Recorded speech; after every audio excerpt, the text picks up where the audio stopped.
The enemies behave more aggressively on 60 FPS, and also hitboxes are bigger on 60 FPS. And I believe, Ty, you run on Xbone, right? So you do. I do. There are similarities as well. It is very similar. It's almost identical. The only real big difference is that it's not a perfect 60 frames per second. It's like 59.9 or something like that. Yeah, so certain glitches don't work, right? Yeah. Okay, only one as far as I can think of. Okay, so we're jumping into the race here. All right, so we've got Mike Wave and KuBaTheBear. They're starting off here. Basically, they're in the village. If you know, in the storyline, Leon enters the village, right? Because he's looking for Ash. He's looking for the president's daughter. And basically, what happens is that you want to trigger a fight. You want to trigger some enemies to spawn, and then you need to kill enough enemies. Similar to Cabin, you need to kill enough enemies to get through this section of the game. And what we're going to see here is that they're going to basically kill one person, and then they're going to kill enough enemies with 2 more grenades. And, it's going to be tricky at first to learn these grenade throws, but both these players are really good at it. So I'm not expecting either of these players to mess up, this strat right here. Okay. Okay, I'm thinking their timers are off here, but it's gonna be close regardless. Like, I think the winner of this race is gonna be a clear differential, so there shouldn't be any issues. Mm-hmm.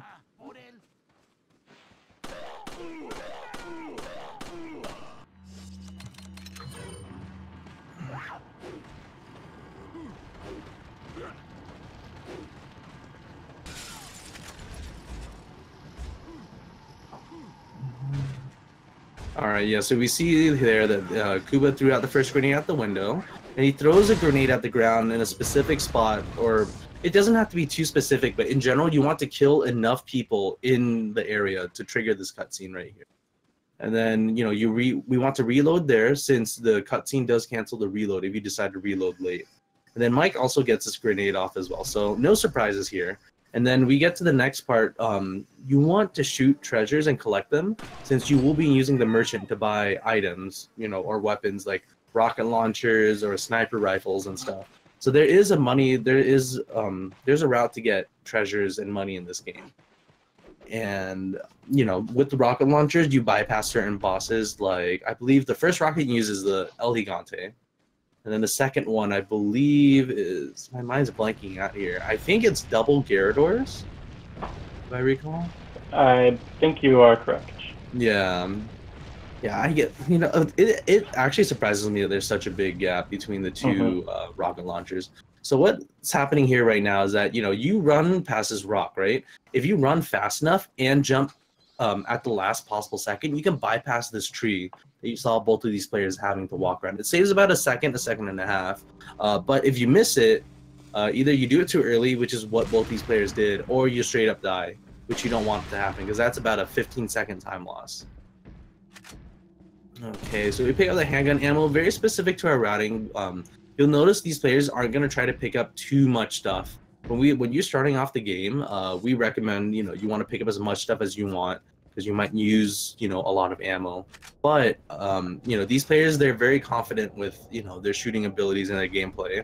So they're not going to be picking up every item they see. And then we do, for money drops, money is indicated in blue, weapon and ammo drops are in red, and green is for heals. And then white is probably, I believe white is just for barrel and base drops, or like, when you break open, like, when you break open a box or something. Okay. Do you want to talk about the canyon section a bit, Ty? Canyon section, I know a lot of people struggle with it on New Game Plus from what I hear. For New Game Pro, it's pretty straightforward. I'd say the first thing that happens, you want to get past the first guy on the bridge. Sometimes he's not looking at you, sometimes you can just kind of weave right by him. And after that, you want to go back down the bridge.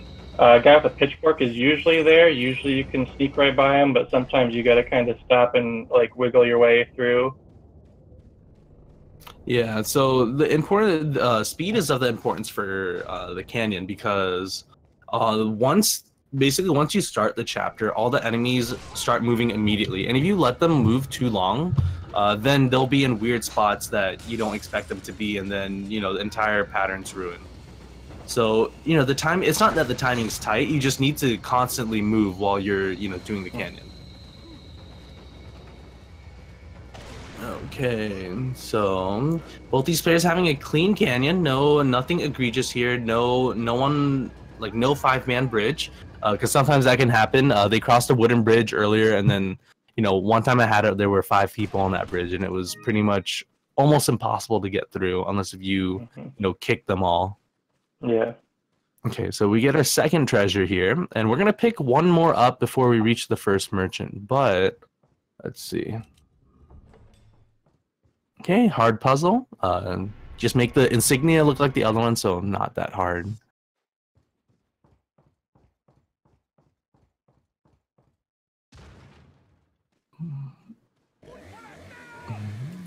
Alright. Okay, so they're basically returning back to the village. Nothing too exciting happening here. But, they will be approaching Del Lago near the end of this chapter, and then we're going to have more to talk about once we get there. But Del Lago is probably going to be the first place where we'll see a clear person in the lead.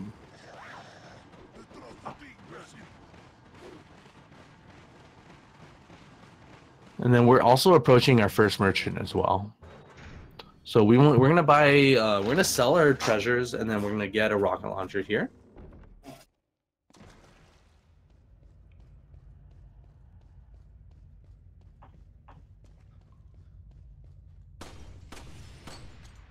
Ooh, Kuba misses a shot. Not a big deal. You have plenty of hand and ammo for at this section of the game. And neither of these players have missed a lot of shots. Yeah.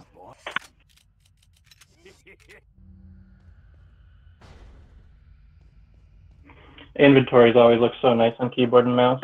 Yeah, people talk about it. I'm not a Kuba. Okay, Kuba misses that shot. Let's see. I wonder where Kuba's going to reload, because once you delve into all the top players and you see how they play, you start seeing little quirks that they do, right? Because I think most players, I reload at a different spot for my handgun than other players. But I don't know. The goal is to have. Yeah, your goal is to try to have 2 shots in your handgun at least before you start the cabin fight, and you want to minimize how many times you reload before that. Yeah, because reloading, it does cost time, unless if you try to cancel it with the cutscene.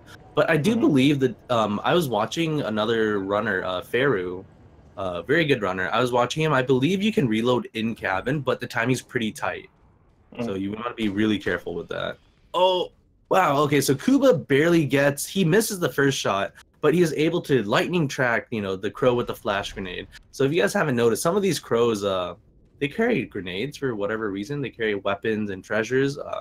There is some realism to this game, but at the same time, there's quite a lot of unrealism in this game, which is, quite interesting. We'll see some interior design in the castle later, which doesn't make any sense, but crows do drop grenades, and we're going to be saving these up for later. Right, all these hand grenades are going to be used during the cabin fight. All the fire grenades will be used during the Bitores Mendez fight, and all the flash grenades will be used in the duration of the castle. Okay, so there's a pretty cool little manipulation there. So if you shoot those tripwires at a certain spot, you can get that guy at the end to point at you. Normally he runs up at you and tries to grab you, but both these players got it out successfully. It's not hard if you mess it. It's not hard to fix if you mess it up. You just run off to the side. Okay. All right. Do you want to talk about Del Lago now? We've got quite a doozy of a boss coming up. So. Yeah.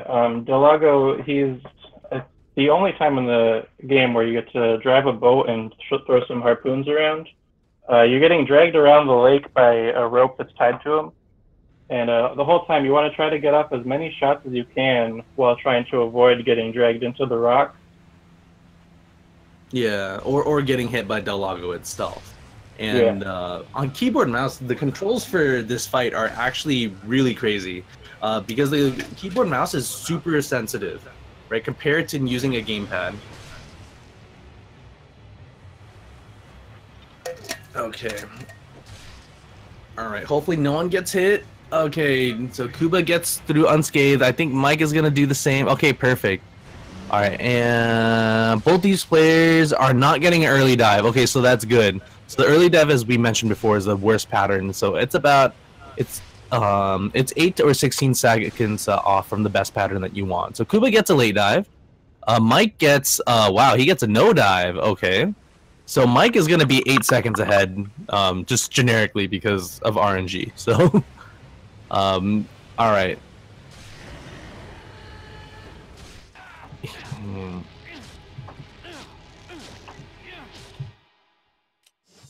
Okay, so Mike is ahead, and they're going to collect this flash grenade here. So basically, we're just approaching. We want to re-enter the village again. Eventually to escape, but before that we have to pick up the president's daughter, Ashley. So the premise of the game is that the president's daughter was kidnapped, or she's missing, and there's reports of her turning up in Spain. And then so the president sent Leon here to find her whereabouts, and once you find her, she's actually more of a hindrance, because this game becomes more of a babysitting mission than anything else. And I'm pretty sure you've experienced the horrors of having Ashley. Do you want to tell the audience like what's the worst things that Ashley can do in your run? I mean, what can she do right in your run? To be honest, I feel like she's always following you. She's always just a little bit behind you. So when you're trying to run past enemies, you have to be conscious of like, if you can get past an enemy without being hit, but like she might take the hit for you because she's just a little bit behind you. You also like have to make sure she's not about to run into bear traps at certain segments. You have to like drop her off at certain parts in the game, so like she's in a safe spot, and then have her come follow you later. Yeah, and then she gets stuck behind enemies quite a bit too. Yeah. Once you get better at the game, you'll understand how to manipulate her into not getting stuck in, or not getting hit at all. It takes a lot of work to learn how to use Ashley properly. Mm-hmm. But Ashley does have some uses. She drives a bulldozer later, and she's a pretty good doorstop. So yeah, she's a great doorstop. Yeah, which is funny because when you tell her to wait, you can tell her to, when you open a door, you can tell her to wait at the door while the door is open, and that door will stay open. So that saves times because you don't have to kick the door.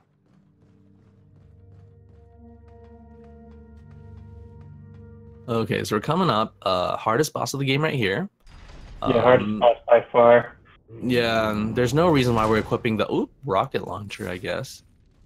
But yeah, you basically just blast this boss and then you move on. But if you don't want to use if you're not going to use the rocket launcher in your casual run, you can use, there's a pretty cool grenade setup that they use in No Merchant. But El Gigante is really hard to fight without a trick because he's really bulky and tanky. Yeah, he eats up your ammo quite a bit here. Okay, so we're about to approach the church where Ashley is being held. Then these dogs, as long as you're not running straight at them, they should never jump you. But there have been instances where we've seen dogs not obey this law. They just jump you whenever they want. So I guess there is some RNG to this. But in general, if you run straight at them, you're most likely going to get jumped by a dog. Yeah, that part's a lot easier than it looks. Just as long as you're not running straight at them, you can usually get by with no problems. Yeah, there's also a camera manipulation. You can just point your camera straight up, and while you're running, they're not going to hit you at all, whether or not by a grab or by a with their tentacles. Because I think if you wait long enough, the dog starts sprouting tentacles. And then I believe on professional, they want to KO you at this health. So that's a little bit scary, but if you just point your camera up and then you keep on running, there should be no issues.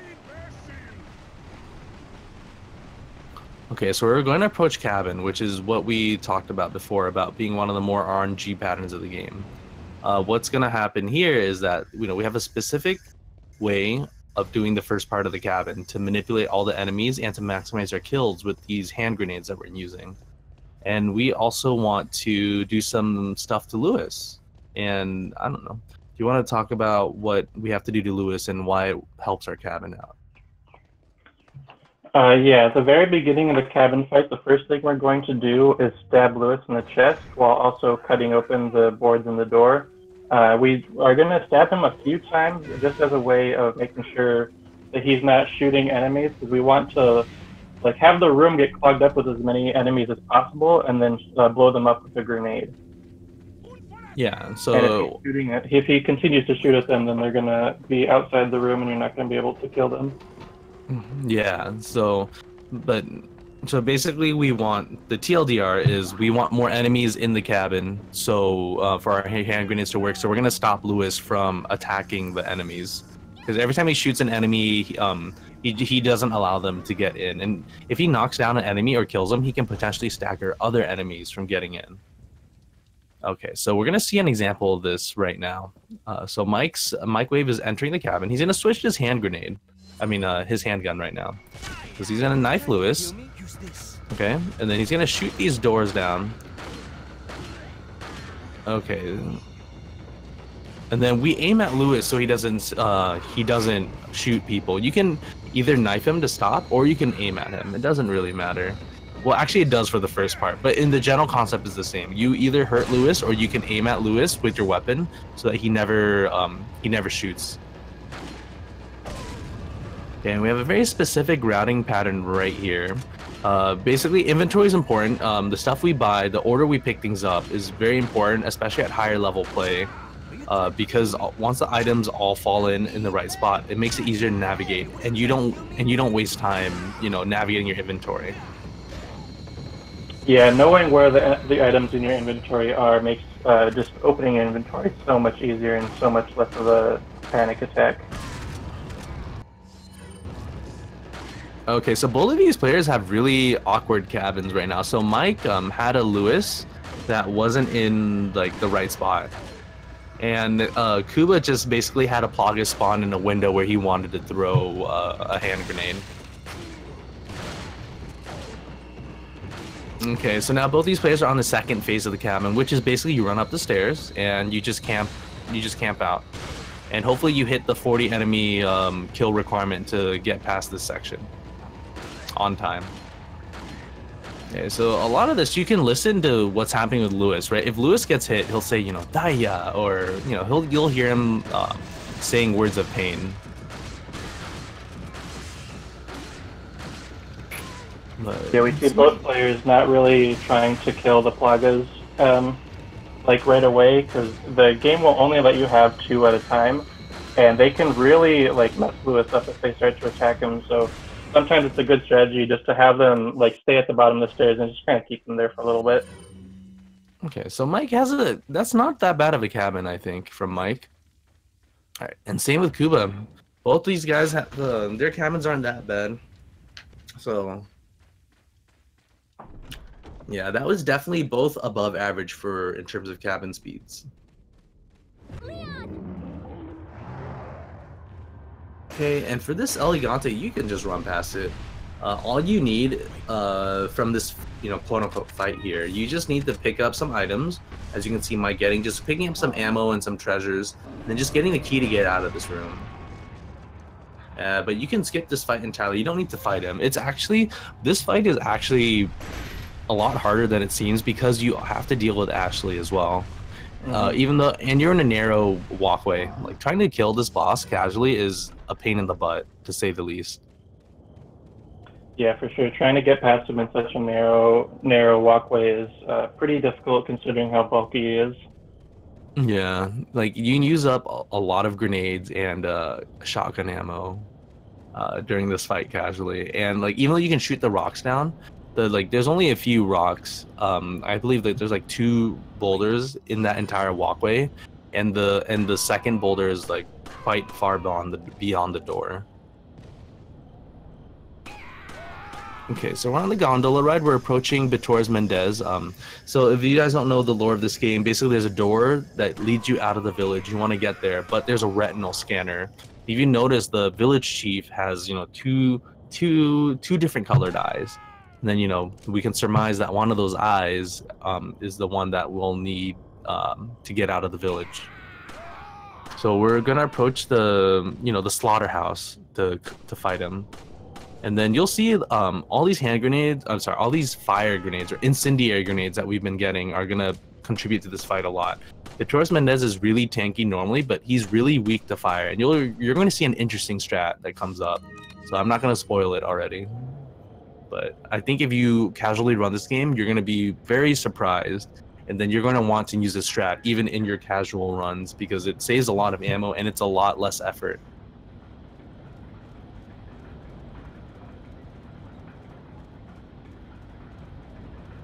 Okay, and then after this, we're gonna head into the castle, which, you know, everyone says it's the most exciting part of the run, and I agree. I think castle is much more fun than village or island. So, what's your favorite section of the game, Ty?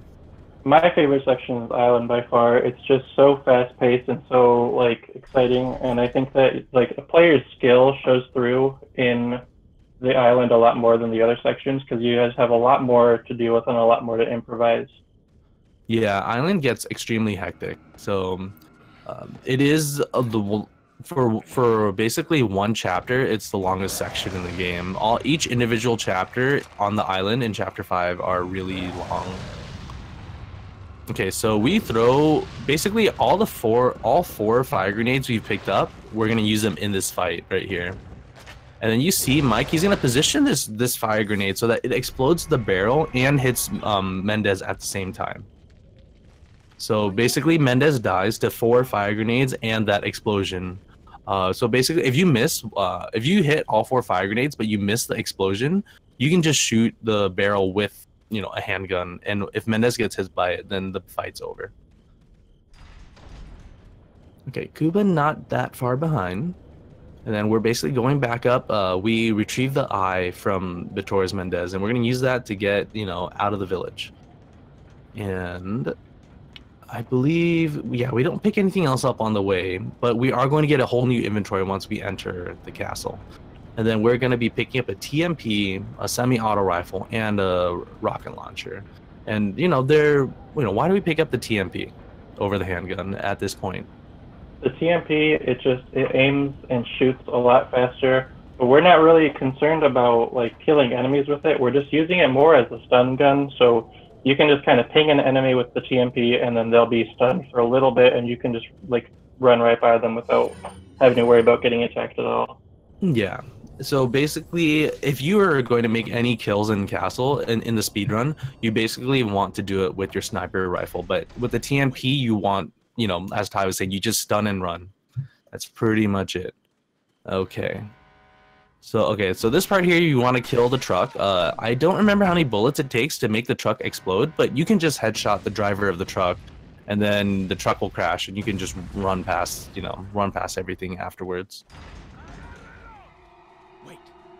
All right, so I'm gonna say that both of these players have had a pretty much flawless, outside of the Del Lago patterns, but these runs have been pretty solid so far.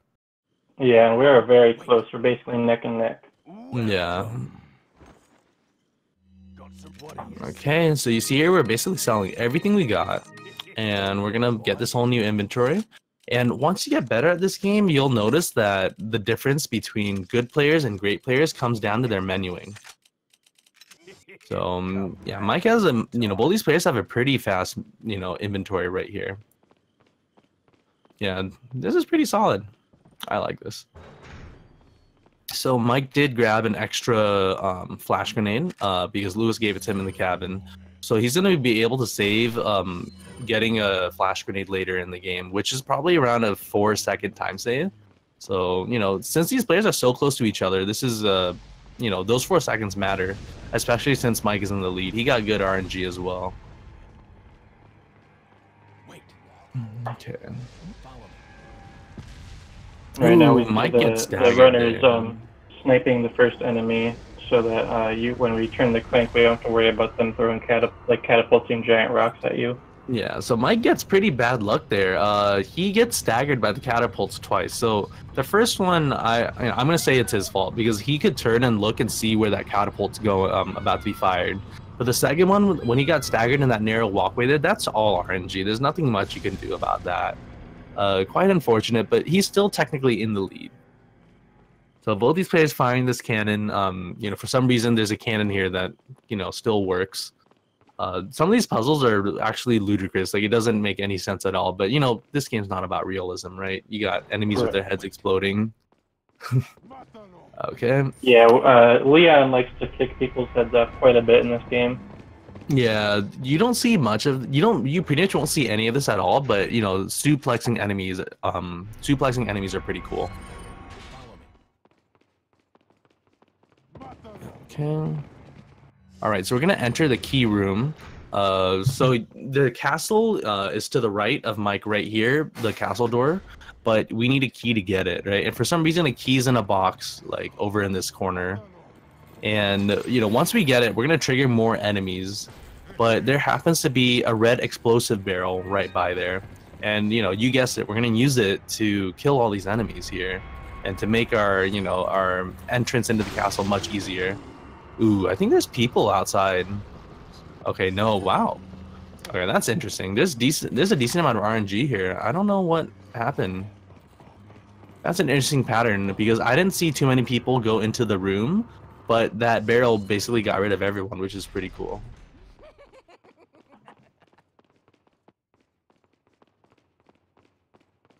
Okay, Kuba and Trin not too far behind, probably, you know, 8 seconds, 7 to 8 seconds.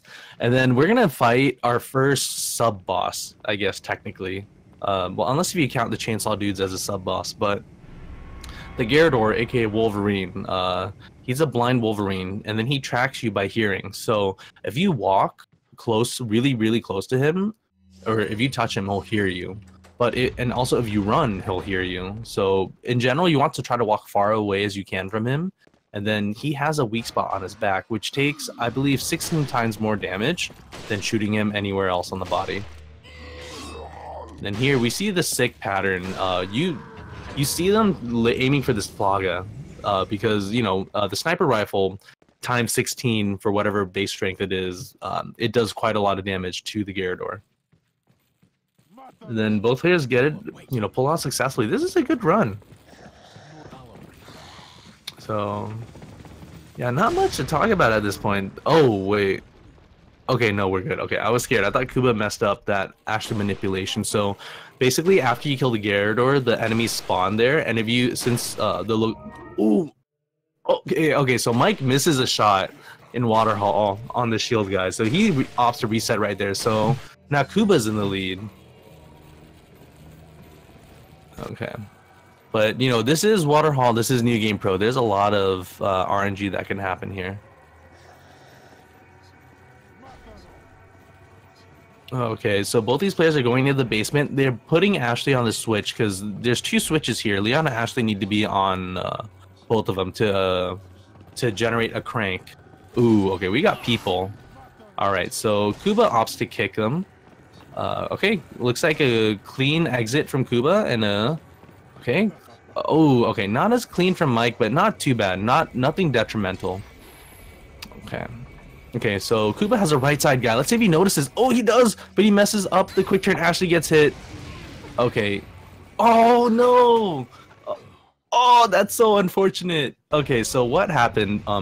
Basically you want to throw the fire grenade, right? So basically you want to stall the enemies and you throw the fire grenade, which knocks them all on the ground. And then once they're all knocked on the ground, you basically wait for the staircase to drop down. The thing that happened there was Ashley got hit, and then when Ashley tried to go back to do the crank or whatever, when Kuba had Ashley to go back to do the crank, Ashley walked into the fire of the fire grenade that he just threw, and she dies. So Kuba has to repeat this room over again. So Mike is definitely in the lead by probably about 40 seconds at this point. So unless if we see Mike mess up drastically, Mike is in the clear lead right now. And we're not going to see anything go wrong here, because this part is an auto-scroller.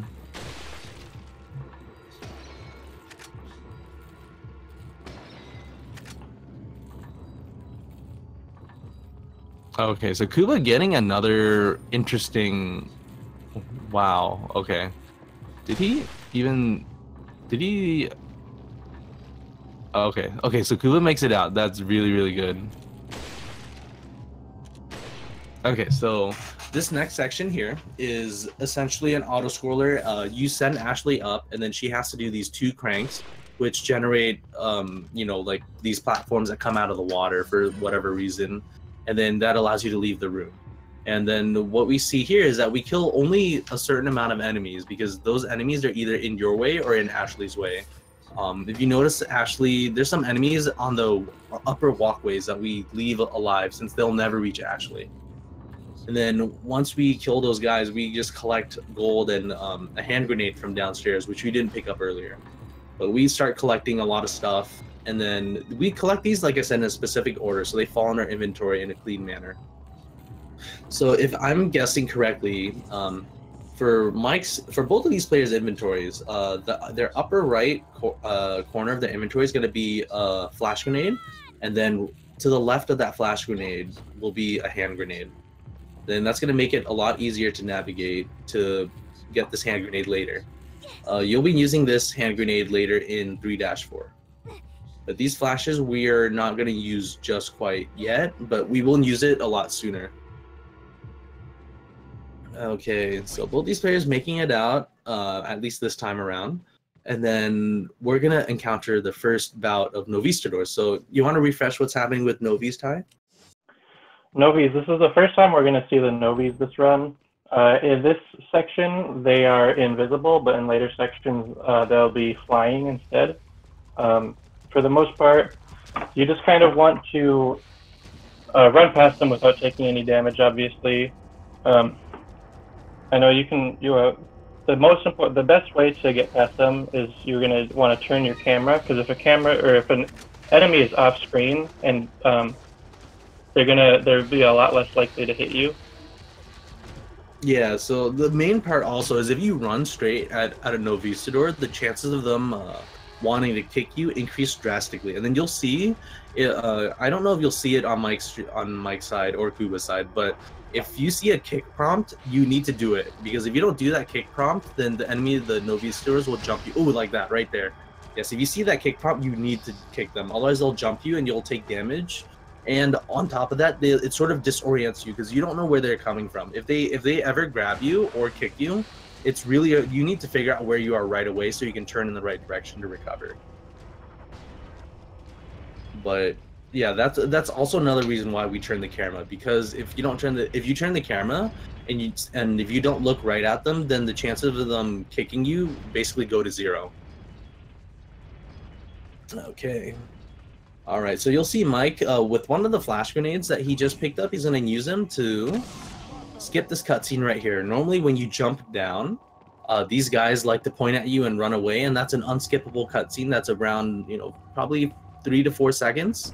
But with that flash grenade, they're all stunned, so they can't point at you.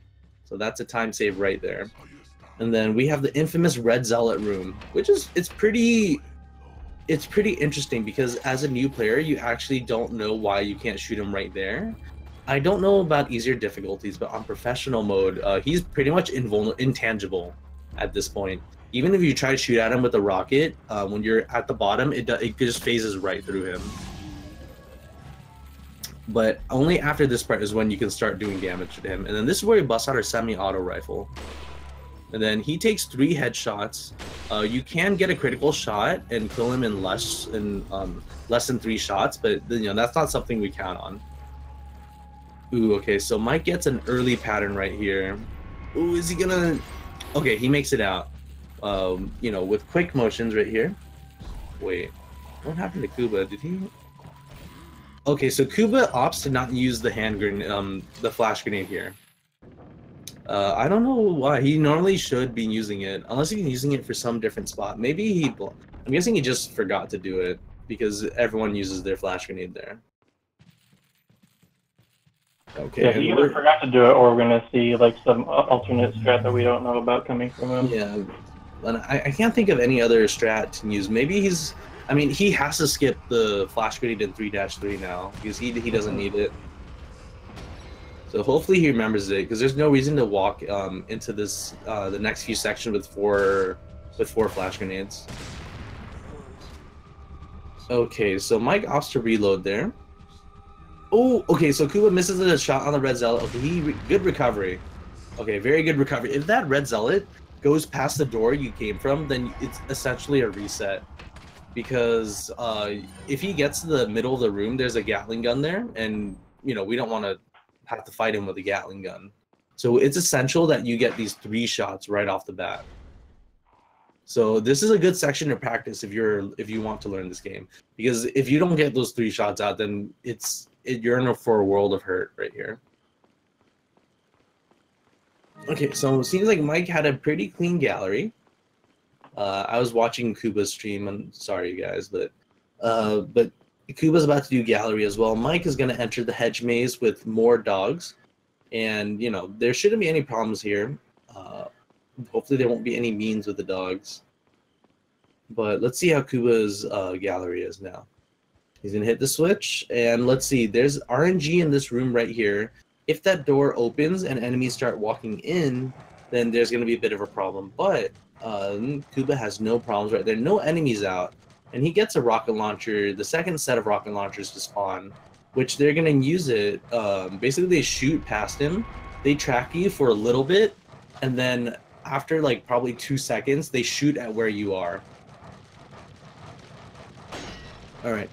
Kuba makes it out. We're going to enter the maze as well. So Kuba's going to be about a minute or either 60 to 80 seconds behind Mike is my guess. Okay, so you see Mike running around the dogs, not running at them, and pointing the camera up occasionally just in case.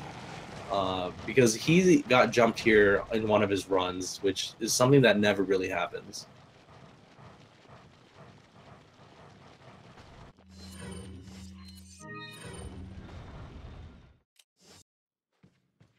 Okay.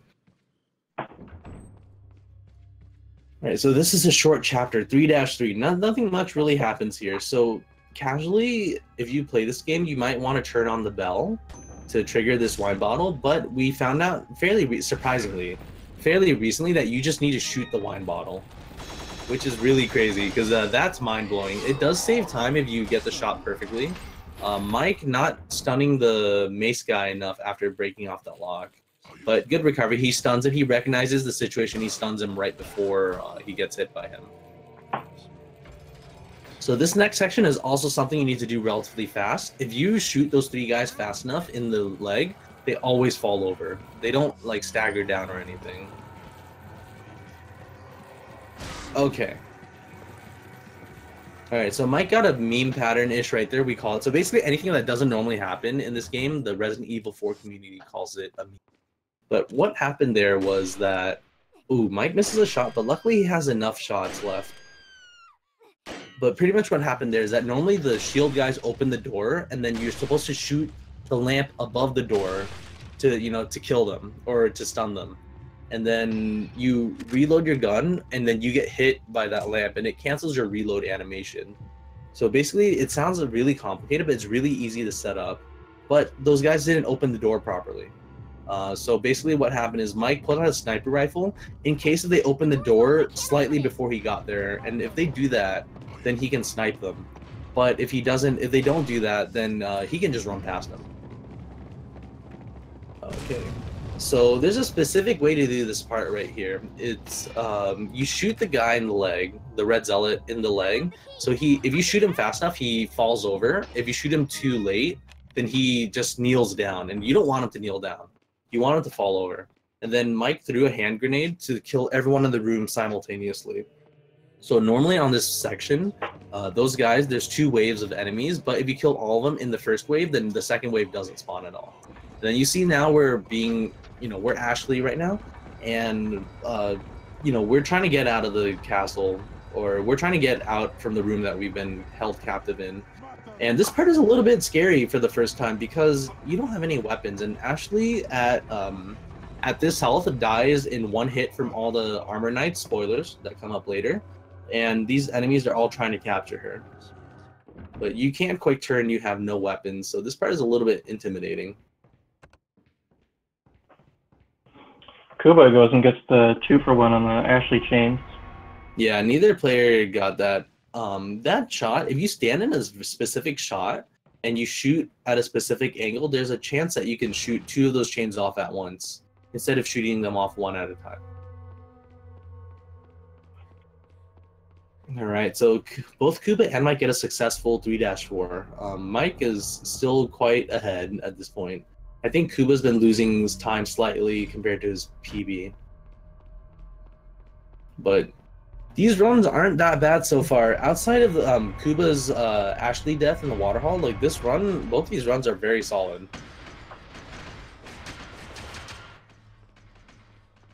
Okay. And then Ashley's basically making her way back to Leon. And then once we get back to Leon, we enter Chapter 4, which is really nutty because there's a lot of stuff that happens in Chapter 4. It's probably one of the most exciting chapters in the game. Because if you thought Chapter 3 was exciting, being in the castle, Chapter 4 ramps up. It basically cranks the speedometer and just changes it to like 120. Yeah, Chapter 4-1 specifically is definitely, in my opinion, the most difficult chapter in the game. Yeah, it's also the longest chapter in the game. But yeah, do you want to talk about like in short like what we're gonna see in Chapter 4, in 4-1 specifically? In 4-1, we're gonna enter the lava room, which is probably the most unrealistic room in the entire game, as realistic as this game can be. Yeah. So we're gonna pick up our last piece for the puzzle to get through the Chimera door from when we entered the castle in 3-1.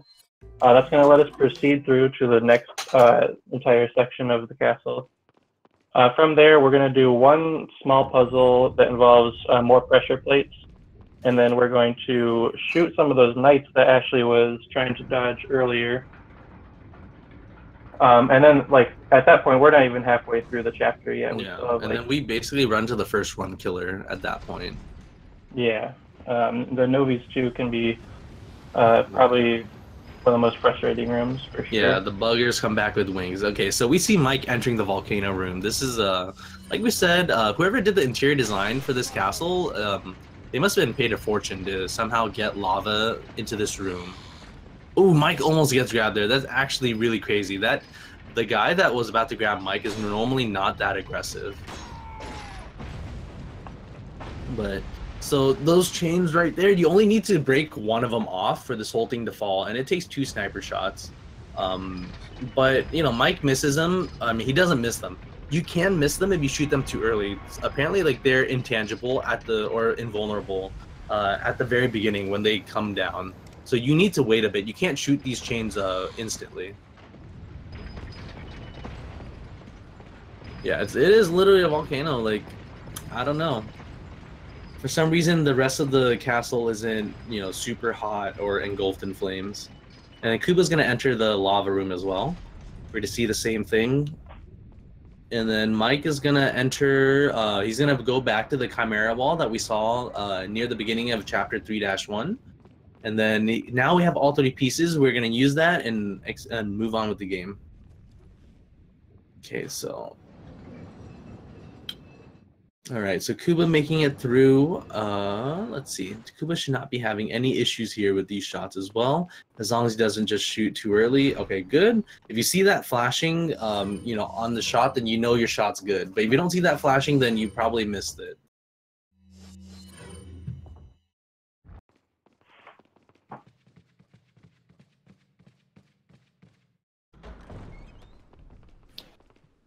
Okay, looks like a clean transition back, and both these players opt to reload in this little cubby area because that guy won't run at you if you're behind there. Because the enemy's AI makes it so that they want to like try to run at you straight, but they don't bother to go around.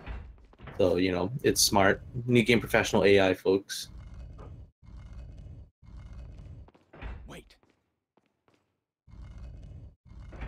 Okay, so we're doing that pressure plate puzzle that Ty was talking about. So there's 2 statues, and you know, you're Leon and Ashley, so it makes sense to push, you know, have all 4 of them on the plates right there. All right, so you know, another part that contributes to the unrealism of this game is that those guys that in the drill, they've been waiting in that wall for, you know, who knows how long. And it's pretty funny because, you know, like, I believe if you walk out of bounds, I don't know if there's something past that wall. But the running joke is that those guys have been employed by Salazar their whole lives just to be in that wall. just for this very moment, and then their careers were cut short because Leon just shoots him in the head. Okay, so Mike instantly switches to sniper rifle. He doesn't pick up that yellow herb. I highly recommend picking up that yellow herb on when you're running this game because it makes your health a lot easier for the Novistadors, the bugs. If they hit you, if they kick you once, then they won't put you in the yellow health. So one thing we've never talked about is that if you're in the yellow or red health, you run slower than if you're in the green health. So certain sections of the game can't really be done unless if you're in the green section of the health. So it's imperative that you get backup heals or you know where backup heals are. So in the event that you get hit, you can instantly replenish your health in the green. Okay, so we got these armor knights right here. So basically the sniper rifle is strong enough to, once you shoot them in the head with these armor knights, if you shoot them once, their helmet comes off. And then once you shoot the first wave, once you shoot the 3 helmets, you throw a flash grenade to kill the parasites. Because if you read the lore, the parasites are sensitive to UV light, and the burst of light from the flash grenade will kill them. Okay, and we're about to approach the second layer of Novistadors. You know, a lot of Resident Evil 4 runners, they call this a lot of different names, a lot of names we can't say on stream. But you'll see why, or maybe not, depends on RNG. So, hopefully Mike gets good RNG here. Yeah, Mike still didn't pick up the yellow herb on his way back, but Kuba did grab it on his way into the Knight's room. Yeah, okay, so Kuba has a pretty clean first part of Knights. Mike making his way to the lever right here. So this setup that Mike's probably going to do is fairly recent. You know, first discovered by the world record holder. Oh, okay, he doesn't do it because he threw it too early. Okay, all right, okay. So Mike might get hit here. Okay, he gets out. He got really lucky. So essentially, what happened was that Mike, when you stun the Novistadors on the ground, they lay on the ground, right? And then if you throw a flash grenade too early, you can't chain stun them since they're still on the ground. So Mike was planning on waiting for a little bit longer to throw that flash grenade so he could chain lock them, but he threw it a little bit too early. / the Novistador's recovery animation took a little bit longer than he expected. Yeah. So, but Mike fortunately was able to get out of that. I don't know if it was me. If it was my luck, I would not have been able to get out of that at all. I would have been grabbed like 5 times. Yeah. Okay, so let's see if Kuba's Novistadors turn out well. So what Mike's doing, he's shooting these wooden blocks that are stopping the clock tower from running, and the lever at the top like pulls up a bridge that you can walk across. Okay, so Kuba doesn't get impeded on his first section here. Okay, so okay. Oh no. Okay, Kuba gets grabbed. Okay, that's bad luck right here. And once you get grabbed, all these guys are gonna gang up on you. He needs to. He's getting wombo combo quite. Yeah, Kuba's not having good luck. Yeah, he's gonna reset this room. Okay, so Mike is in a sizable lead right now. So probably at least a minute and a half, if not, probably 2 minutes at this point. Okay, hopefully Kuba gets it through the second time here.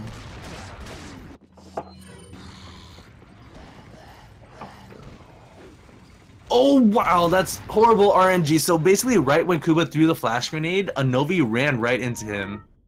Wow, this is horrible luck. Yeah, getting grabbed by a Novi after throwing a flash basically negates the entire thing because the grabbing animation takes just as long as it takes for the Novis to be Oh man, I feel bad for Kuba. Oh lord. Okay. Alright, he gets out. Please, okay. Oh, okay, that Novi scared me. Okay. Alright, so Kuba made it out. Okay, so what Mike just did here, he shoots a rocket launcher at the door, and it kills the Gyarados, the Wolverine guy, without armor. And it stuns the other Wolverine guy, and then that Wolverine guy only needs one more shot to the parasite in the back with a sniper rifle to kill it. Then that's a pretty cool setup. It looks harder than it is because of the way that Mike's doing it, the way the Gyarados is leaning over. It can be difficult to get that shot. There is another setup for it, which is easier, but it makes the money pick up a little bit different. in terms of pathing. It's really slight. It's probably only 2 seconds at most. But you know, when you're running this game at a top level, you really need to you want to adopt the best strategies.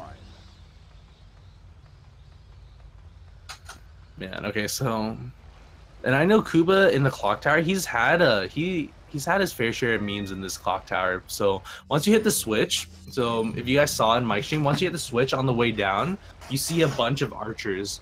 And then Kuba in the past has been hit by these archers quite a lot, and it's all RNG. So on 60 FPS, the enemies are they track you a lot harder, and they're more aggressive. So basically, sometimes these archers can hit you, and there's nothing you can do about it. Okay, so Mike is about to attempt a Verdugo skip.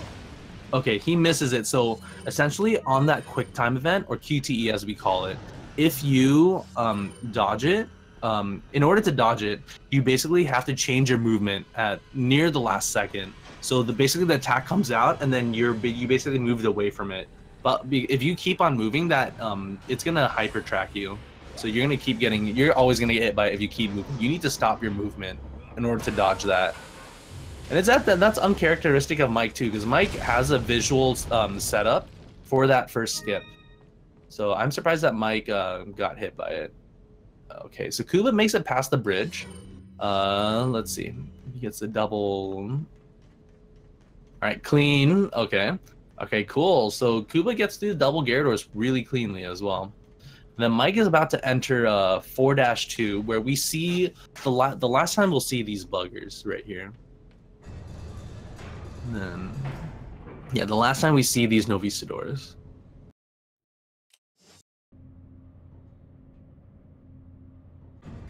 Okay. Then we're gonna buy another rocket launcher, you know, because we need to use it for a later boss. And this is one of the faster merchants to buy it off of. Come back anytime. And when I say boss, I mean the boulder.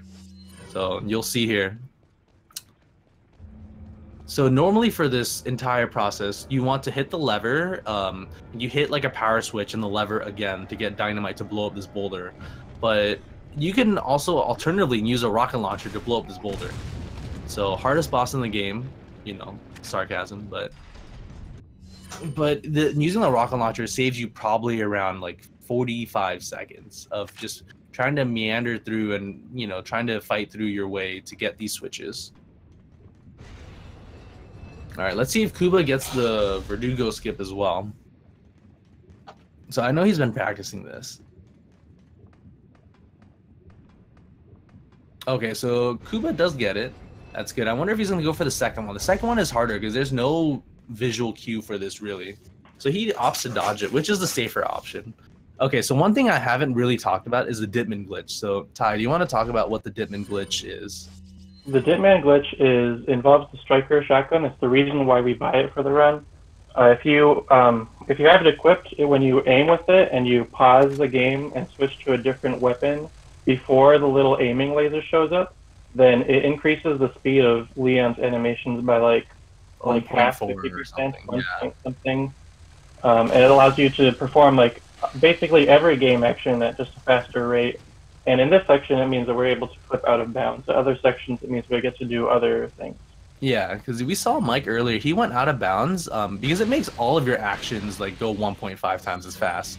But like jumping, like climbing up ladders, jumping over walls or sandbags. Also, riding that zip line earlier allowed him to clip out of bounds because that animation goes fast as well.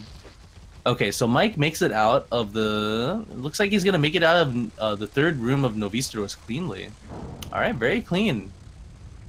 And then Kuba about to enter 4-2 as well while Mike is leading it. So this is going to be probably 2 minutes and 20-second time difference is my guess. Actually, I'm gonna say like 2 minutes and 10 seconds. Yeah, Mike did skip a kick QTE. So basically what happens, like I said before, you want to take every QTE, but if you, especially with a Ditman, since you're moving faster, if you move at a certain angle away from the Novistador that's doing the kick QTE, you can skip it. But it's very risky, and sometimes when you run away from a quick QTE, you can't re-enter it, and then sometimes that guy just kicks you anyways. Okay, so now we see Kuba doing with the Ditman climbing on the railing again. He's probably gonna clip out of bounds. Yep. So he's out of bounds right here, and we can skip a fight with the 2 El Gigantes, which is quite a pain to do casually.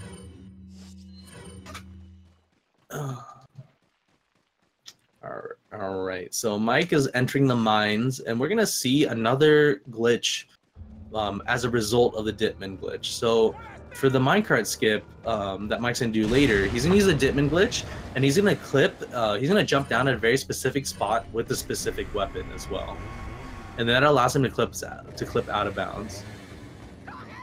Okay, all right. Kuba makes it out of the first Novi room clean, so that's good. And then the crown that Mike just combined the parts for, we're gonna sell that later. I believe it sells for 48,000 pesetas, which is quite a sizable amount. And that gets you your money for later weapons. Okay, Kuba makes it out of the second room cleanly as well, so that's good. All right, so we're gonna see Mike Ditman to the TMP. So this skip only works on Steam 60 FPS. It does not work on any other version of the game. So the idea of what happens is that you Ditman to a 2-handed weapon. So either you can do it with a handgun, PRL, or in this case the TMP. It needs to be 2-handed specifically. I don't know why it doesn't work with a grenade. But if you Ditman to that, and then you basically clip on the right edge of if you try to jump down on the rightmost part of when it tells you to jump down, and you hold up left, you clip out of bounds. I don't know why it works, but I've come to accept it when speedrunning this game. And I believe on console and other versions of the game, you have to do a different skip, right, Ty? Yeah, you have to do a much different skip that involves riding the minecart for a few seconds and then jumping out of it. Like but we see a lot of very similar ways to get out of bounds on the other frames per second versions, like on 30 frames per second. There's a lot more other ways you can get out of bounds. Yeah. Oh, Kuba is he's gonna meet a dude pretty soon. Oh, okay. So he blasts him with the striker, so that's good. So Kuba almost gets grabbed there, but he doesn't. Mike is about to finish his minecart quote unquote ride. Okay. All right, and then we're basically gonna move to a pretty exciting section of the part. So we're gonna move into 4-4. And do you want to tell the audience here what 4-4 is about? 4-4 is the climax of the castle scene. We're going to start by moving into a statue room of the secondary antagonist. I don't know if we've really seen him much in the speedrun. We generally skip all the cutscenes. Yeah, Salazar. He's the Castellan of the castle, and basically he gets manipulated by Sadler to do his bidding. But sorry, continue on. Yeah, so we're going to Ditman through the entire room, trying to avoid getting hit by enemies. We have to shoot a couple switches to activate his hands are on little cycles that you use as platforms to jump across. The goal is to raise a little bridge that you can move into the next section in. And then we just ride an elevator up to the top of the castle, and that's when we have our big showdown with Salazar. Yeah, so you see, so similar. I say this section is very similar to the 1-2 canyon. Like, it's not hard, but you have to do this fast on a certain timing, because otherwise you miss certain cycles. So Mike got through the elevator hands. He got through the hands really cleanly there. So if you notice, Mike shoots at the bottom of the statue, and shooting at those certain spots aggroes the enemies and makes it easier to get through the cycle. Okay, so Kuba finishing up minecart skip, and Mike about to enter Salazar, or about to enter elevator, I'd rather say.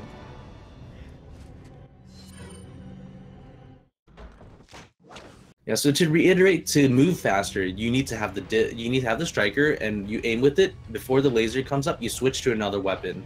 It makes you move faster, run faster, reload faster, knife faster.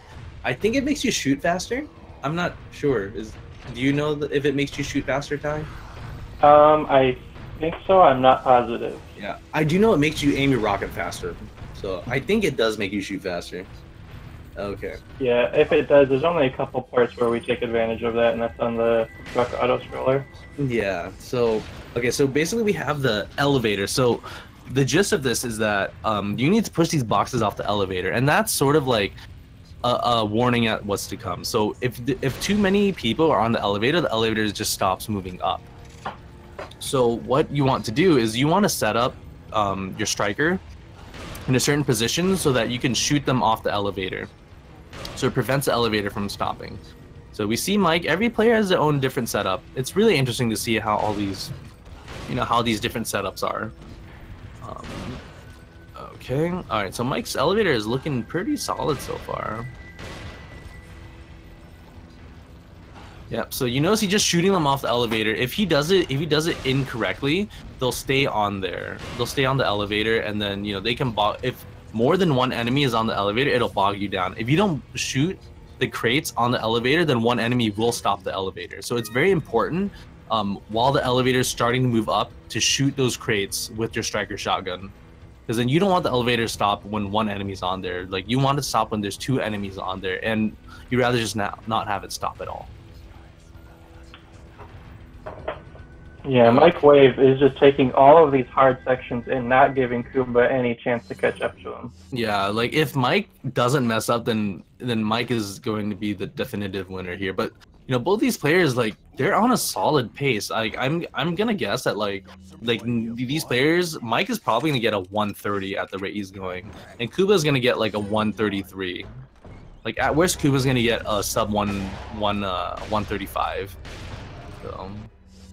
Everything that these players are doing, they make it look so easy, but it takes a lot of practice. Like it's a lot harder than it looks. Like to do the elevator and to do the Salazar hands, man, like it took me so long to practice those sections. Like, yeah, this chapter is one of the ones I practice the most. Yeah, like, oh man, the elevator, like, dude, like every time like I practice the elevator, I feel good about it. Then in a real run, like I botch it, and then my elevator just like doesn't move, and then it feels really bad.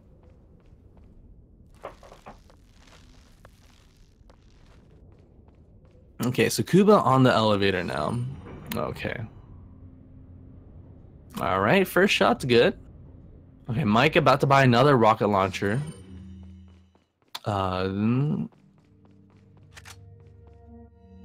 are you buying?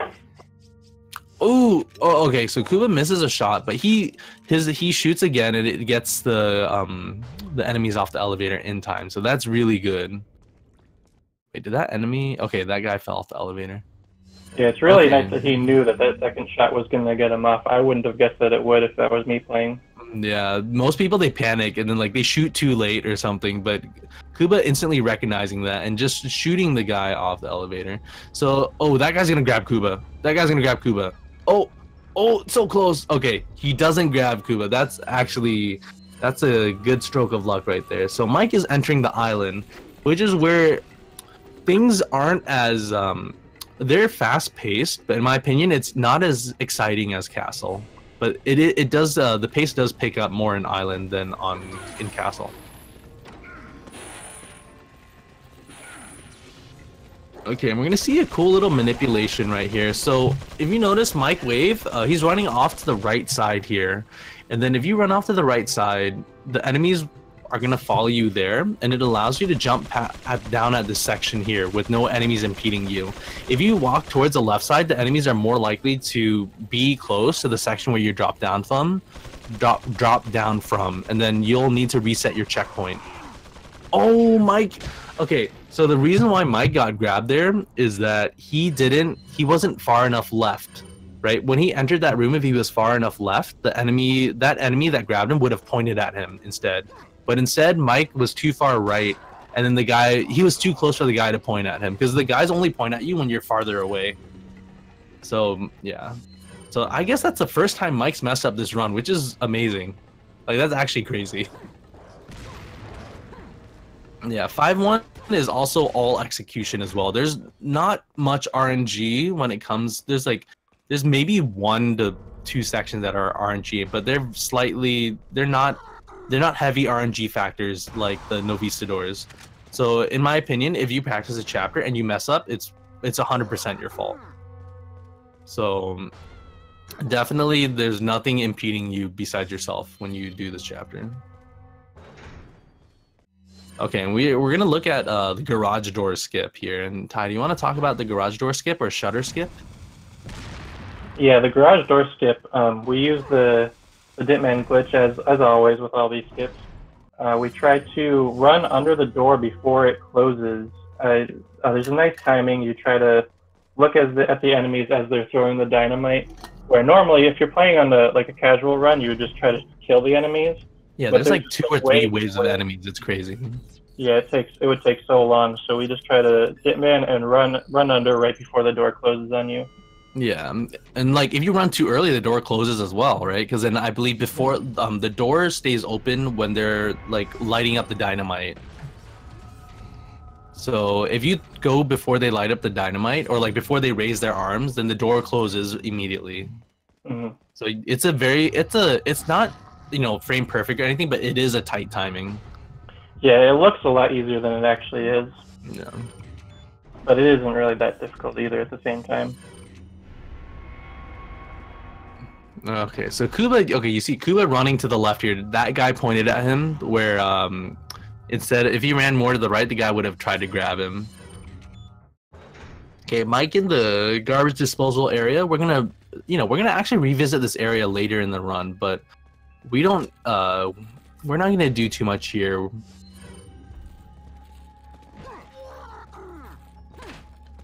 Oh, so that's how you do it. Okay. Okay, so I'm learning something from Mike. To dodge that archer, I guess you have to run forward a little bit. Okay, we're gonna grab a flash grenade here, because we're gonna use this later. It's a relatively, it's a slowish flash to get, but it's definitely not out of the way. So we do pick it up. If you don't pick it up, then you basically risk your entire run on some RNG, which I'll explain later. But... Okay, so, you know, this next quote-unquote sub-boss that, or mini-boss that we're going to see here holds a key. And normally the way you fight this, so these regenerators, or in this case an Iron Maiden, which is basically a regenerator with spikes, they have Plaga's weak spot on their body, which can only be tracked if you have a thermal visor or a thermal scope, which you don't get because you don't need it. But so instead, Mike just opts to just blow him up the rocket launcher, which is, the solution to everything in life. But normally regenerators, they're very intimidating at first since they're very hard to kill. And they're scary. Like, not gonna lie, when I first played this game, I got freaked out. But they're very easy to manipulate. They're easy to bait, and you can run past them, and they move fairly slowly as well. Okay, so Mike entering 5-2 here. He's gonna do a glitch coming up, probably in like 40 seconds, which I'll explain. Oh, okay. I would have just blasted them with a shotgun right there, but... Alright, so this is a cool section. So basically, if you leave Ashley in a certain spot, she won't get hit by the enemies, but usually the enemies will try to hit Leon, and they'll hit Ashley by accident in the process.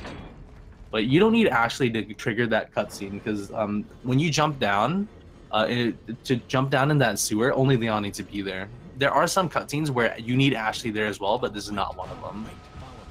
Okay, so the flash we picked up earlier in the locker is going to be used right here. So the old way to do this is to bait the Iron Maiden out into attacking you with specifically like an arm slam. But sometimes the Iron Maiden doesn't want to behave, and he just tries to extend its spikes, and then if that happens, you can't run past it. But so basically, you don't want to risk your run to that, because there's also another pattern that the Iron Maiden can do, which is to extend the arms and grab you and pretty much kill you. Okay, so Mike is gonna do the Wrecking Ball glitch, and Ty, do you want to talk about that? Wrecking Ball glitch, it's a very complex glitch. It's kind of hard to explain in some parts. Yeah, don't worry. The way that we start it is we want to make sure we have our flash grenades out, and we throw our last one at the beginning of this room so it says empty in the bottom corner. Mm-hmm. And then right before jumping down to this section, instead of telling Ashley to wait, we will pull our knife out and have her crouch down, and then we'll switch to aiming with the grenade. And although that doesn't affect your movement at all, because you don't have a grenade actually equipped, Ashley's AI thinks that you are aiming your weapon at her, so it'll keep her frozen there and allow you to run to the other side of the room without triggering any of the cutscenes. Yeah, and the enemies are only they only see Leon, right? So like even if Ashley's there, the enemies don't go for Ashley unless if they're aggroed by Leon, which is really funny. Because you notice the enemies were just like some of them were just standing there and they're just ignoring, you know, Ashley. Okay, all right. So then we have these regenerators here that we just bait out. We don't do anything. We don't try to kill him or anything. Kuba makes it out of the okay. So he makes it into the garbage room as well, and then so Kuba's gonna do wrecking ball glitch, and Mike is about to enter the bulldozer. So there's a specific setup that was discovered fairly recently on how to get an optimal bulldozer to conserve your shotgun ammo. Because normally you just try to blast these guys off, but I'm gonna explain how to do this part optimally so that you don't need to waste a lot of ammo. Because you want most of your shotgun ammo near the end of the bulldozer, just in case you have to deal with the plaga that comes out.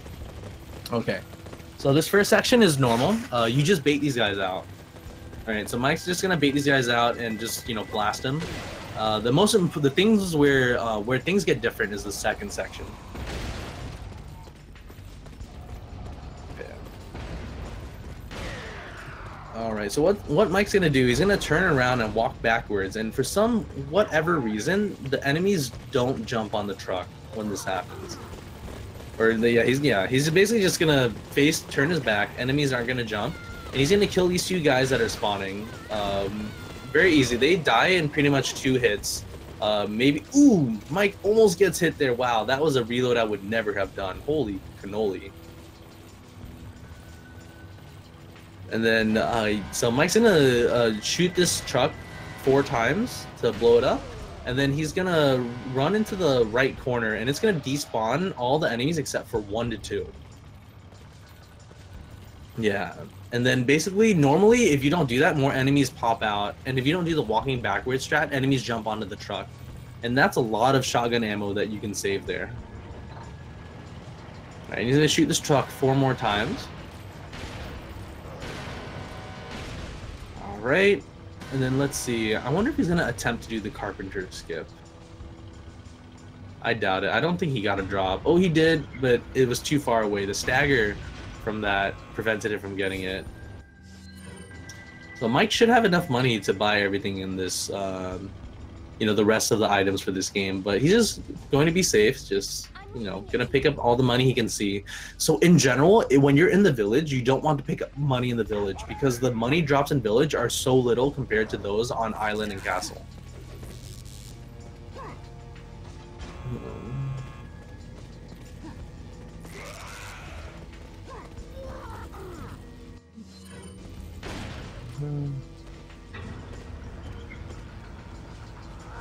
Alright, so now we're on the third part of the bulldozer. This is where things can get really nasty. So there's a chance that Mike can die here, and then it's going to give Kuba a good chance to catch up. Ooh, Mike's going to have to pick up the handgun ammo, unfortunately. No way around it.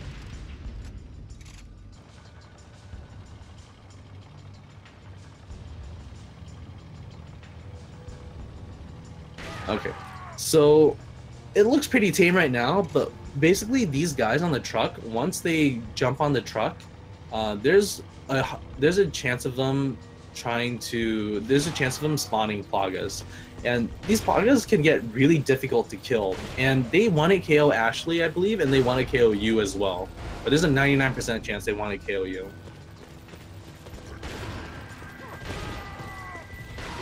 Now, I'm not totally certain on this, but I believe that you are guaranteed to get a plaga near the end of this. Yeah. So, okay, Mike's did spawn a plaga, so what he's gonna do, he's either gonna try to kill the plaga, or he's gonna try to stun the plaga. Okay, he kills the plaga. So he needs to hope that this guy doesn't spawn a plaga. Okay, Mike has a clean bulldozer. Okay, so at this point, I'm calling it. I think Mike's gonna win, just straight up. Like the time differential is way too much for Kuba to catch up at all. Even if Kuba plays amazingly. Huh? That's a pretty safe bet, I would say. Yeah, like unless if Mike gets destroyed somehow by RNG in 5-4, like I don't think he'll get destroyed hard enough where he loses like 2 to 3 minutes. Yeah, I can't imagine. So, but you know, this still is a good run from Kuba, you know, minus, you know, the waterhall incident, right? Mm-hmm. So, you know, I think Mike might be on PB pace. I can't tell. I think there's a chance that he's on PB pace, but this run is probably going to be a 130, like a 130. Okay, Now, I know on Kuba's timer, it turns red if he's behind his PB. I don't know if that's the case for Mike as well. If No, it is, that means he is still on PB pace. No, I think Mike has a generic timer, and Kuba's clipping, like clipping a part of his splits. Mm-hmm. Okay. So. Okay, so Mike approaching the Krauser cutscene. So for QTEs, something that we never discussed is on every version except for GameCube, I believe. So there's two sets of QTEs. So on gamepad, there's AX and RL. On keyboard mouse, there's XC and left mouse and right mouse. So in those sets, if you hold one of them, so for example on gamepad, I'm going to hold X and R, right? And if I just mash A and L, I'm going to get past every single QTE. So in Mike's case, he's basically going to hold one of his mouse buttons and hold X or C, and then he's going to just mash the other two. Oh, wait, so Kuba's truck, okay. There's a Plaga on his truck, okay. Okay, he kills that Plaga, that's good. But he still has a decent amount of people on his truck. He needs to reload right now. Okay, good. Okay, let's see. He's gonna try to kill these guys from farther. Ooh, there's a Plaga. Okay, he should be good. He's good. He's good. Yeah, that Plaga's not gonna reach him in time. I'm American. All right, perfect. So Kuba gets through Bulldozer successfully. If he died right there, that would have been like probably a minute, 2 minutes of time loss. So you definitely do not want to die at the end of the Bulldozer. Yeah, that is one of the most brutal places to die in the entire game. Yeah, it's morale breaking. It's a run killer, like for sure. Once you're trying to go for a good time. Mm-hmm. But yeah, that's something so every single bout of RNG in this game, I do believe better players get through it better just because they know what to do, and then better players will shoot the enemies on the bulldozer off in a certain way to prevent them from getting killed by Plagas. Like they'll time their shots, if that makes sense. Mm-hmm. So it's just something that, you know, comes with experience.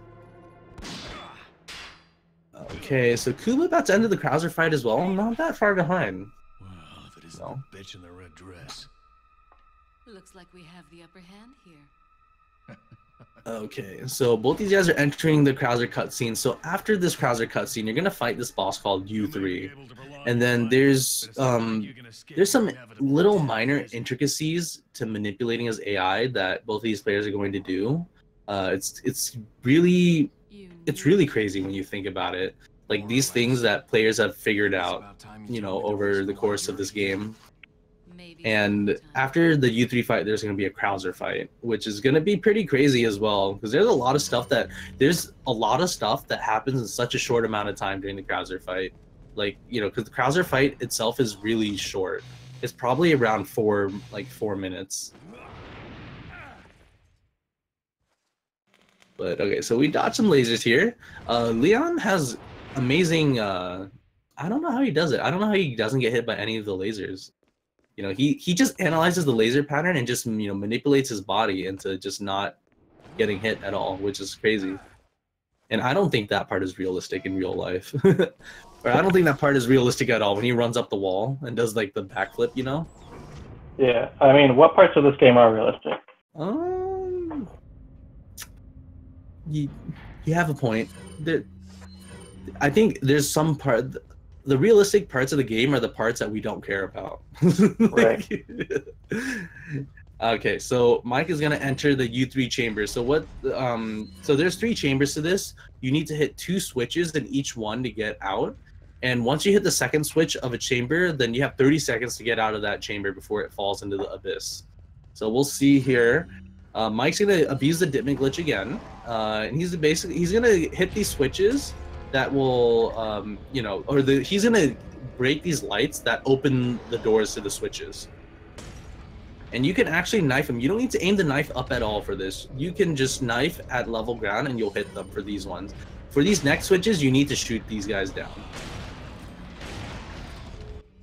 Okay, and if you stun U3 right there... Okay, so Mike switches to his fire grenade by accident. That is a fire grenade. Yeah, that is. So you want a hand grenade in this next section right here. So actually, no, it doesn't matter because Mike is going to do a different strat. There are two strats to blowing up this door. The easier strategy that Mike is doing, you just throw a grenade into the corner, and if it's close enough, it'll blow up the door. The other strat that's faster but more risky is you run up to that corner and then you throw it at a certain angle where the grenade clips through the door and lands on the other side. So, okay, so U3 just dies to a rocket launcher and a knife. Fun fact, if you knife too fast, U3 won't get hit by it because U3 is invulnerable during his like, you know, animation where he's like flopping around and stuff. So if you knife too early, it won't do anything. You have to wait a little bit and then knife him afterwards. And Mike's about to enter the Krauser fight right here. No issues with U3. I expect Kuba to get through U3 just fine as well. It's not a hard fight. If you mess up, then there are severe consequences though, but the risk should be pretty low for both of these players. And then we're going to our last merchant of the game. We're going to buy a Killer 7. Killer 7 is a Magnum, and it specifically sets up very well for the final boss, which we'll talk about later once we get there. But we don't need our TMP anymore. We need hard-hitting guns that stun enemies now. Okay. And Krauser fight is where it starts picking up really fast. There are 3 phases to Krauser. And the first phase is, you know, Krauser shoots stuff at you, and, well, he always shoots stuff at you until the end, but there's 3 phases to this fight, and you basically just want to deal enough damage to Krauser so that he, you know, you move on to the next phase. And fun fact, I'm guessing that the developers of the game thought it was really hard to knife Krauser, so they made his knife do a lot more damage to Krauser, which is really funny because we're going to be using the knife a lot for this. Okay, so Krauser there for the first phase, if you knife him in the body, and Krauser takes 1 knife to the body and 1 knife to the head for him to throw the flash grenade. And him throwing the flash grenade signals you moving to the second phase. And then Mike gets good RNG here. He gets the grenade. So there's 3 patterns that you can get there. And then you need to hide when he pulls out one of the other 2 patterns. So he either pulls out a bow or a TMP, and you need to hide behind the pillars if he does that. But if he does the grenade pattern, you can just run past it. Now let's see if Mike gets statue skip. I know he misses it. Okay, he pushed it a little bit too long initially, which is better than pushing it too short, because then you have to go all the way around for that. But you can clip through the statue if you push it hard enough because you're under Ditman still. It makes your animation of pushing faster. All right, so this is a very tight manipulation. Mike is making it look really easy to get through here, but if you slack off on your movement right here, that flying robot's going to shoot at you. There is an easier alternative strat, but Mike opts not to use that. The alternative strat is really, really easy. So if you're starting off the game, then you should learn the easier strat. It only loses you probably 2 to 3 seconds at most. Like, maybe not even that much. Okay, so we're gonna see. So Krauser basically busts out his arm, and then Leon's like, "Krauser, you've changed," or whatever. And we're gonna see there's a movement manipulation. We want to move Krauser into this corner, and you basically want to knife Krauser 13 times in the body, and then Krauser just takes a lot of damage from a knife. If you try to play this game casually, you try to shoot Krauser with weapons. It's very hard because his arm's a shield, and Krauser does like front flips, back flips, side flips, or whatever. Like, you know, it's really hard to kill Krauser. So, all right, so successful 5-3. I think the only thing that went wrong with that 5-3, I'm trying to think. I don't think he did anything wrong with that 5-3, but okay, so 5-4. I think this, Ty, is this your favorite chapter? This is the chapter I like to play through the most, for sure. Yeah.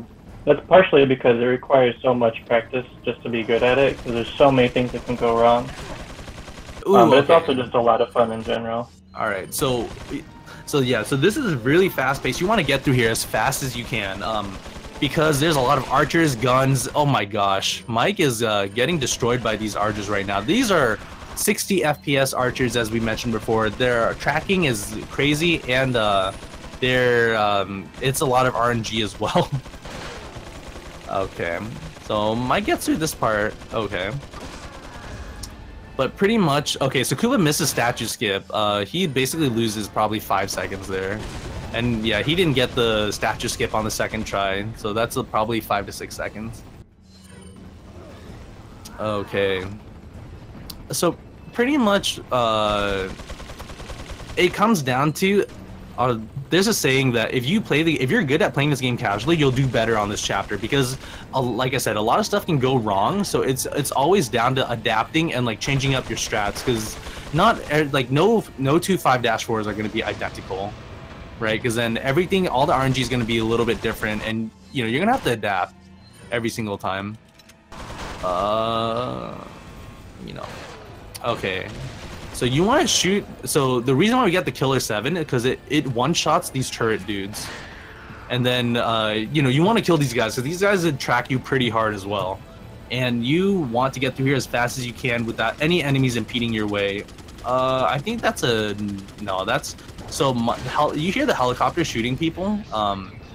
You wanted to shoot the side that you're on right now, so that you can jump down easier, but that's I'm guessing that's some RNG involved there too. But Mike doesn't get it. He gets a bad mic, as we call it. It's funny because it's Mike Wave, and we're relying on a mic. But okay, so Mike gets through the first war room. Gets hit twice and a bad mic, so that's that's pretty average, I'd say. Like for Mike, that's probably he would probably want to get hit at most once, but this isn't too bad. He didn't get chain locked or anything. He didn't really have to shoot too many enemies, so he was able to get out of the way just fine. And Kuba entering island as well. I mean, sorry, he entering 5-4. All right, he doesn't get shot by this first okay, good RNG. Doesn't get shot by this first archer like Mike did. And then you're going to blast this lock off, and then he's going to blast that guy as well. Okay, so Kuba doesn't get hit by any archers. This is a clean 5-4 for him. Meanwhile, Mike is entering the second war room, which is probably one of the most RNG rooms in the game, and then we'll see what happens. So there's a key card that you need to trigger the locks that you're going to unlock, and the guy in the red cap holds it, and this guy can run to random places. Like, he can be wherever. Like, it doesn't make sense where he is sometimes. But it looks pretty clean right here. Ooh, okay, Mike makes it out. That was Kuba gets hit on island, unfortunately, but he makes it into the next room, which is important. Okay, so this looks pretty clean from Mike so far. Ooh, okay, barely misses. Yeah, that missed. Wow. Really good recognition on Mike's part right there. Okay. Okay, so Mike should be getting out of this room just fine. So now he's... Okay, clean. Very clean. So Mike makes it out of the second room. Pretty much almost perfect. The only thing that could have gone better was if the first door he went through was opened initially, but that happens. You can't bank on that door being open. Okay, so I'm calling Mike. Has a 1:30 time right now. So... This is a very solid run. He's probably, I'm guessing he's less than a minute off his PB. So IGT time, I'm guessing it's I'm gonna say it's a 1:30 or something. Wait. Okay. So Mike is on the final boss. It's very easy.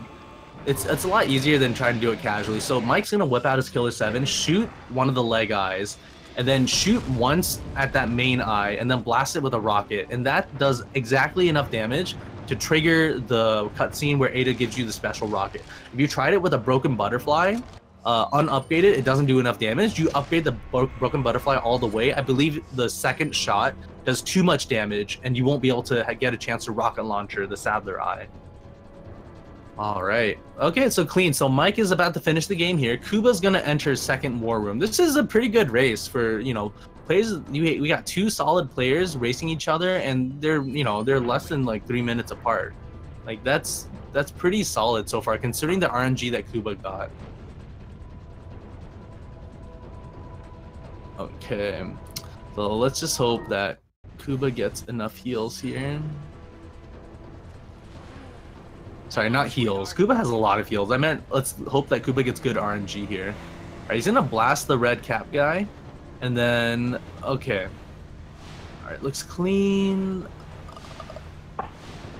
All right, he comes up. Let's see if he gets hit by an axe right here. Okay, he does. He can't do anything about that, unfortunately. He needs to heal again. So if you get, I think, I'm not sure if, yeah, I don't want to say anything about that, but because I'm not 100% sure. So Kuba hits a second switch. Okay. And looks like this is clean. Everyone's downstairs. He's going to need to throw this flash down here. So he can stun these enemies that are coming downstairs. Okay, there's some archers hyper tracking. Oh, he gets hit. Oh no. Oh, there's a taser. He can get out of here. Oh, okay, good. Okay, so Kuba makes it out. Very solid. And oh, Kuba, no, Kuba.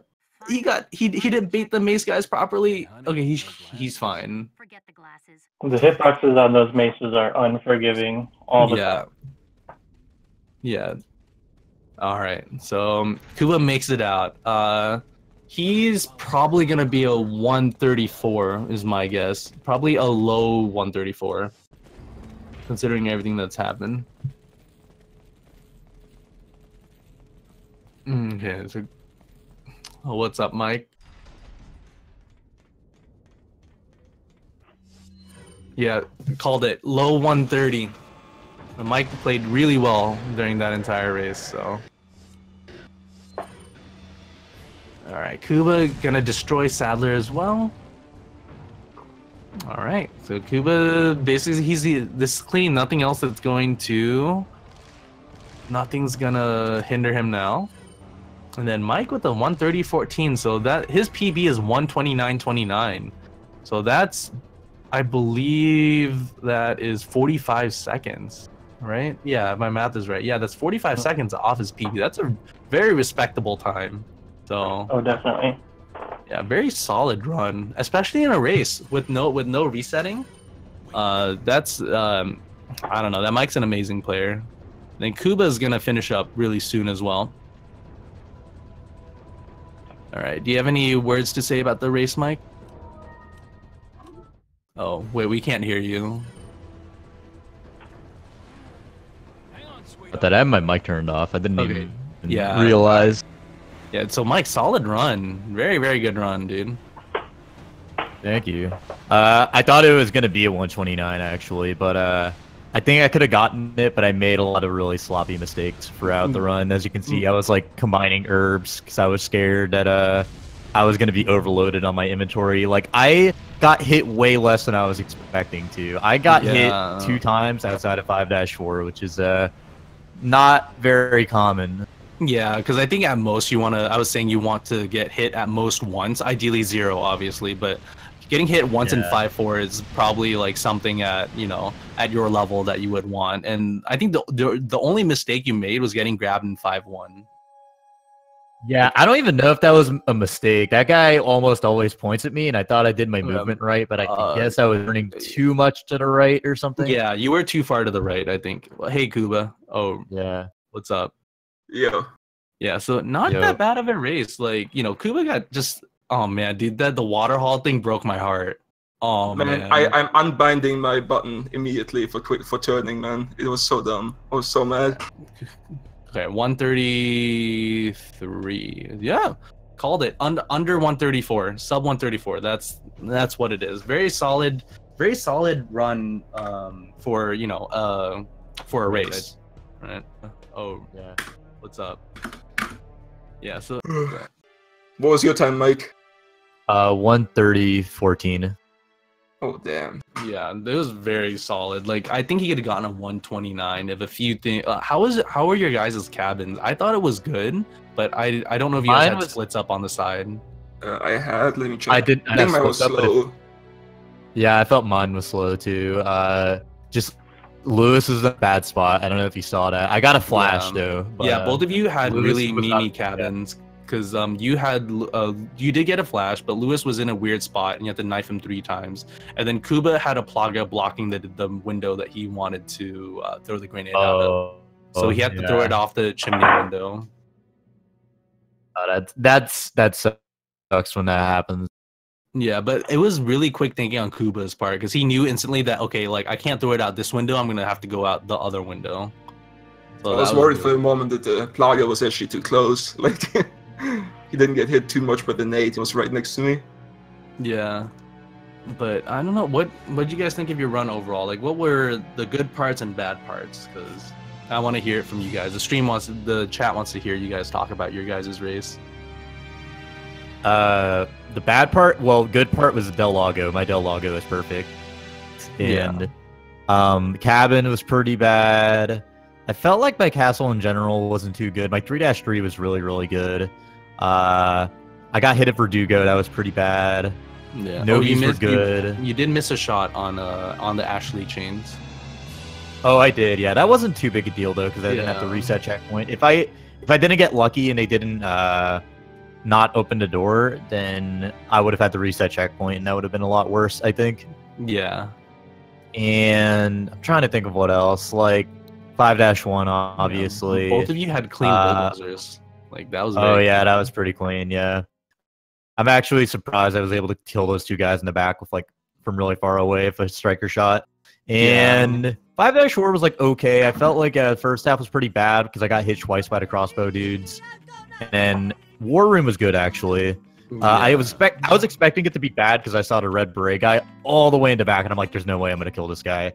But no, I was able to get him, and then climbed up, and I got a pattern I don't usually see where it's like the 3 enemies up top and 3 enemies for some reason were all huddled around me, so I just shot anywhere, and they all got staggered. Yeah, and I was able to just keep going. Like that was pretty lucky. Yeah. So Kuba, what did you think about your race or your run? I mean, in general, I felt that at least until 5-4, my execution was pretty good. Like I golded actually 4 chapters during that race. Not that much, but you know, a little bit. Like my bitments and everything was quite good, but there were of course big mistakes in Waterhall and Novice. Novice was just really unlucky, I think. Novice 2.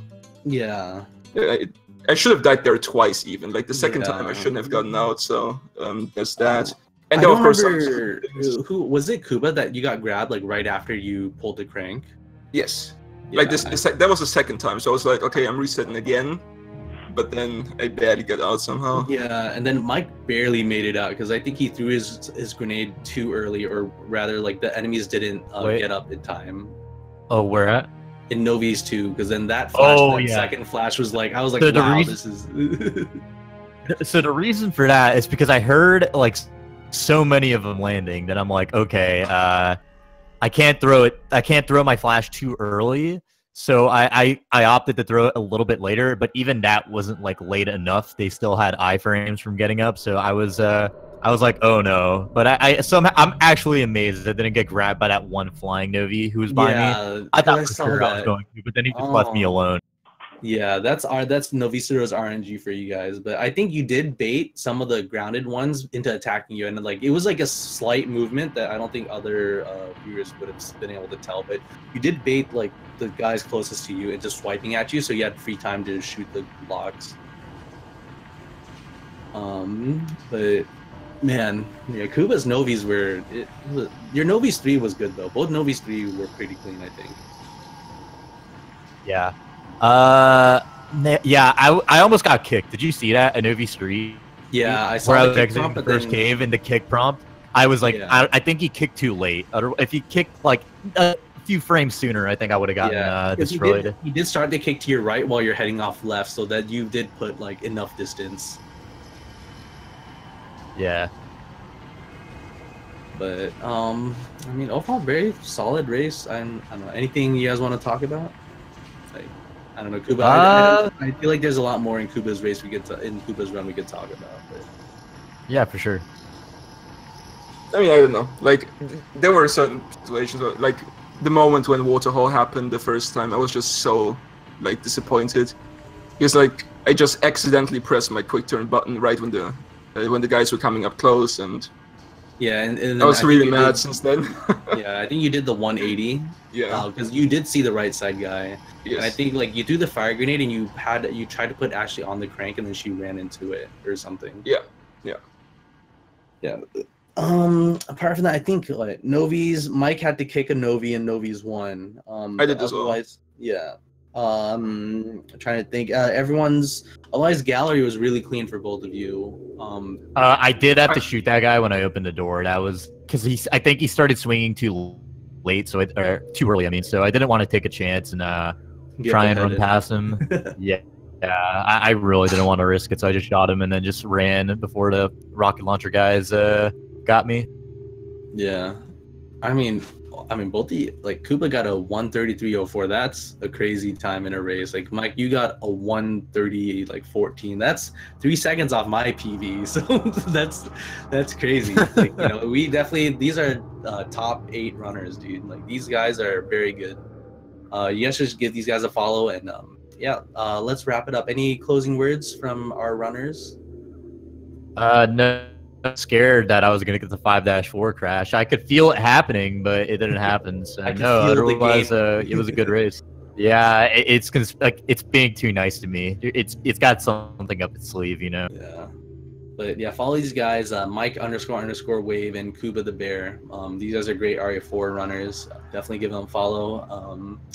But yeah, shout outs to Ty. So you guys don't know, Ty Hill's stream was not working this entire time. So if you guys thought that, you know, Ty was shy or something, it's not. He literally could not. He had to only build off commentary off what I was saying. So yeah, I was definitely panicking more towards the beginning, trying to figure out what was going wrong. So, but yeah, Ty Hill did a good job. It's fun commentating with you. Give him a follow as well. He's running RE4 on the X-Bone, and he's gonna try to take world record on X-Bone. So. But shout outs to Speed Gaming for setting this up. Shout outs to JC and Top Tier for setting this up as well. And shout outs to our runners for putting on an amazing show. But, thank you guys. And have a good rest of your day, you all. Yeah, you too.